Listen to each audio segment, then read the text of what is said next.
आप सभी का, आप देख रहे हैं खबर बिहार और मैं हूं आपके साथ राहुल सिन्हा।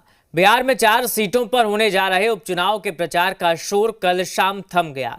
इन चारों सीटों यानी रामगढ़, तरारी, बेलागंज और इमामगंज में कल मतदान होगा।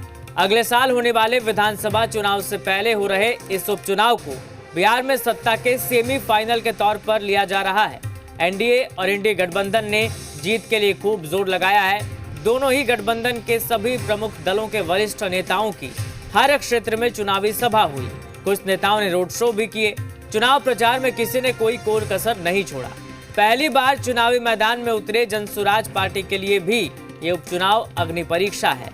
जिन 4 सीटों पर 13 नवंबर को वोट डाले जाएंगे, उनमें से 3 सीटों पर महागठबंधन का कब्जा था, जबकि 1 सीट एनडीए के हिस्से में थी।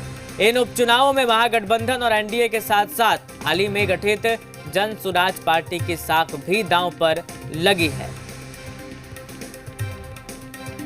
सीटों के उपचुनाव में महागठबंधन के प्रति लोगों का स्पष्ट रूप से समर्थन और विश्वास दिख रहा है।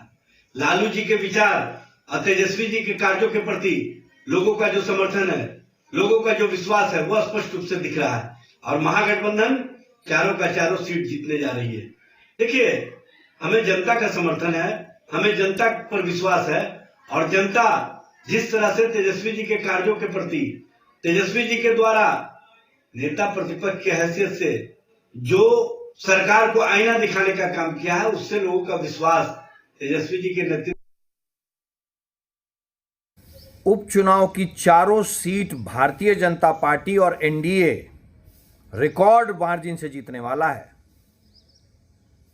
3 सीटें आज राष्ट्रीय जनता दल और उनके साथियों के पास है। अब बिहार की जनता ने मन बना लिया है कि राष्ट्रीय जनता दल का राजनीतिक सफाया कर देना है। राजद एक डूबता जहाज है और यह जहाज 2025 में पूरी तरीके से डूब जाएगा। बिहार को अब विकास चाहिए, विनाश नहीं।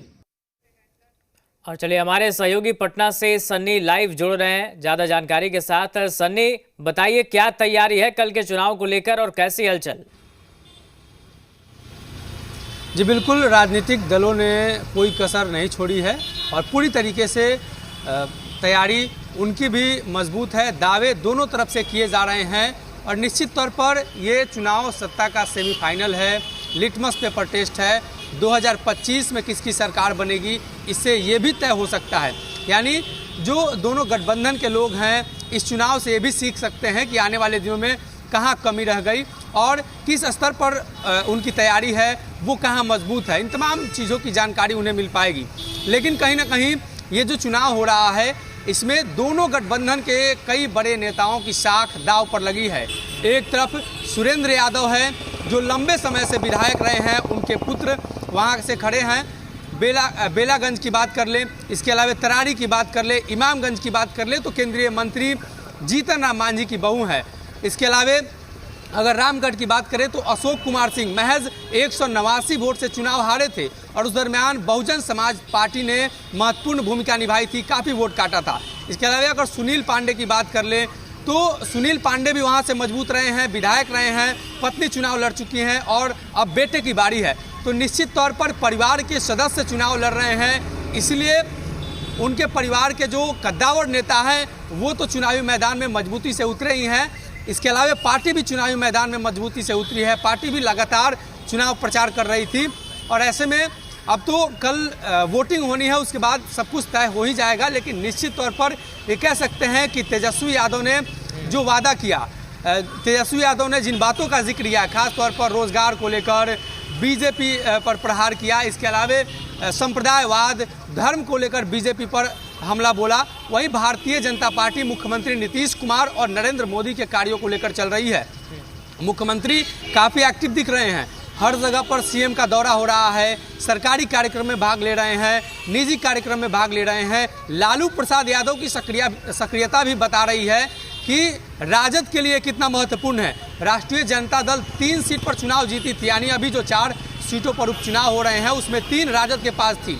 तो राष्ट्रीय जनता दल भी वो सीट नहीं गंवाना चाहती है, इसलिए कि अगर राजद इन तीनों सीट में से अगर कोई भी सीट गंवाती है तो एक उनके खिलाफ माहौल भी बन सकता है और विपक्षी दल यानी बिहार के जो सत्ताधारी दल है वो माहौल बना सकते हैं कि राष्ट्रीय जनता दल जीती हुई सीट हार जाती है। वही भारतीय जनता पार्टी के लिए भी एक बड़ा चैलेंज है, मुख्यमंत्री के लिए बड़ा चैलेंज है। सीएम बार बार चुनावी सभाओं में जिक्र कर रहे हैं कि वो इस बार नहीं बदलेंगे, वो अब जहां पे है वहीं पे रहेंगे, उनसे 2 बार गलती हो चुकी है। तो कहीं ना कहीं मुख्यमंत्री को इस बात का अंदेशा है कि जो बार बार सत्ता पलट हो रहा है, गठबंधन बदल रहा है, तो जनता में इसको लेकर विश्वास है और इसी की वजह से वो जनता को विश्वास दिलाने की कोशिश कर रहे हैं कि वो इस बार नहीं पलटेंगे, जनता उनके साथ रहे। और निश्चित तौर पर नीतीश कुमार अपने विकास मॉडल को लेकर आगे बढ़ रहे हैं, तेजस्वी नौकरी मॉडल को लेकर आगे बढ़ रहे हैं और लालू प्रसाद यादव की सक्रियता यह बता रही है कि राजद खेमे में इसको लेकर काफी हलचल है। तमाम जो दल हैं, नेता हैं, उनकी अपनी तैयारी है, लेकिन जनता कितनी उत्साहित है, जो वोटर्स हैं उनमें मतदान को लेकर कितना उत्साह दिख रहा है और कितने जागरूक? बिल्कुल, जनता के अंदर जी जनता के अंदर उपचुनाव में अक्सर उत्साह देखने को नहीं मिलता है। जनता को इस बात का अंदेशा रहता है, ये मालूम होती है कि ये चुनाव सरकार बनाने और बिगाड़ने का नहीं है, ये चुनाव जनता को वोट करने का है, जनता को अपनी ताकत दिखाने का है। तो निश्चित तौर पर एक अहम फैक्टर भी है जनसुराज। अगर जनसुराज की तरफ जनता रुख करती है तो एक बड़ा बदलाव बिहार में हो सकता है, लेकिन अब ये तो जनता तय करेगी। लेकिन निश्चित तौर पर ये कह सकते हैं कि जनता भी इस बार उन तमाम चीजों से अलग हटकर वोट करने वाली है। बिल्कुल ठीक है सन्नी, बहुत शुक्रिया, आप जुड़े और तमाम जानकारी आपने साझा की, बहुत शुक्रिया। तो कल उपचुनाव को लेकर वोट डाले जाएंगे, जिसको लेकर तमाम तैयारियां की गई हैं। आगे बढ़ते हैं।